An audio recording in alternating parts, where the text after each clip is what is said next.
Next question. Oral sex, is it a sin? Don't ask me. Don't ask me. Don't ask me. The last one I said was on social media.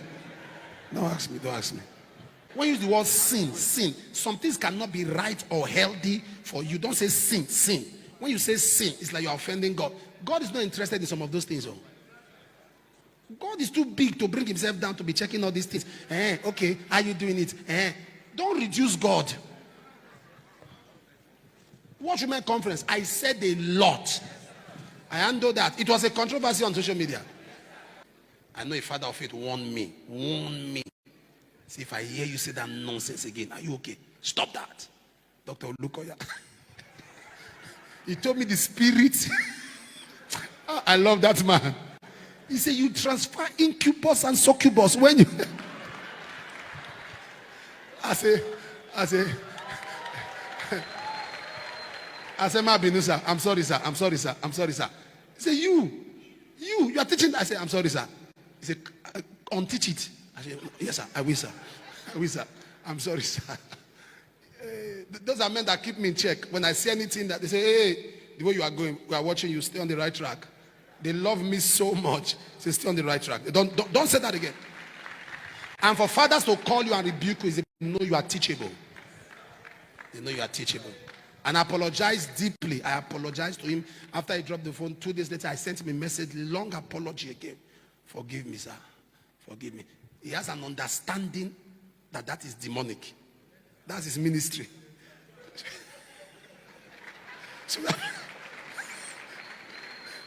I have to respect. One day I did my birthday. So why is it birthday?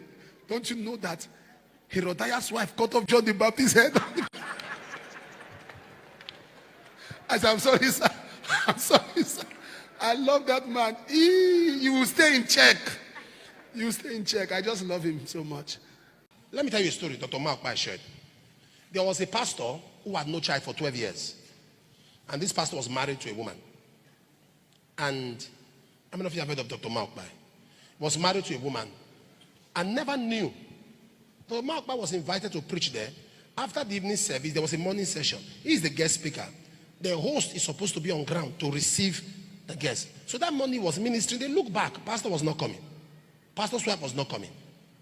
What's going on? What's going on?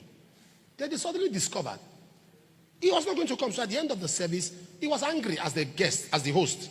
The guest speaker saying, how can you host me? You are not there. Drive me to his house. When they got there, the man could not stand. He was on the bed. For that 12 years,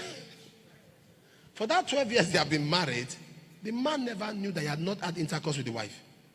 When he climbs the bed, something makes him slip off. And in the dream, he sees himself making out with the wife. All was dream for 12 years. Hold on. So that night, after that first session, after the man of God was ministering to Malcolm and ministered, something came upon her. You know, it's clear in Africa that when a man on the bed, the man has to be by the edge, the woman goes inside. Because the man has to protect. That is the regular thing. But that night, after the service, the man of God prayed and spoke deliverance. That was the first time the man knew that all these years is the wife that sleeps by the edge. He sleeps inside the bed. So that night he told the wife, move inside. The wife said, no, now. This is not, I said, move inside it. I want to lie down by the edge. The spirit husband has been used to that position. that edge that the woman, so he just came and crashed on the man. My brother in the Lord became immobile. Dr. Mark said when he was hearing testimony that his eyeball, almost, because this person in question was a top person in that ministry. He said that is how his eyeballs were looking. So first of all, they have to pray and bring man of God back from that bones he had gone, boom, with force, and left. The woman now opened up and said, when she was small, she was married to a deity. Never told the husband. She was never ministered to. They now prayed. She scattered the whole house. Ministered to her. And that night was the first time that the man consciously had intercourse. How do you explain that for 12 years? They have their children now.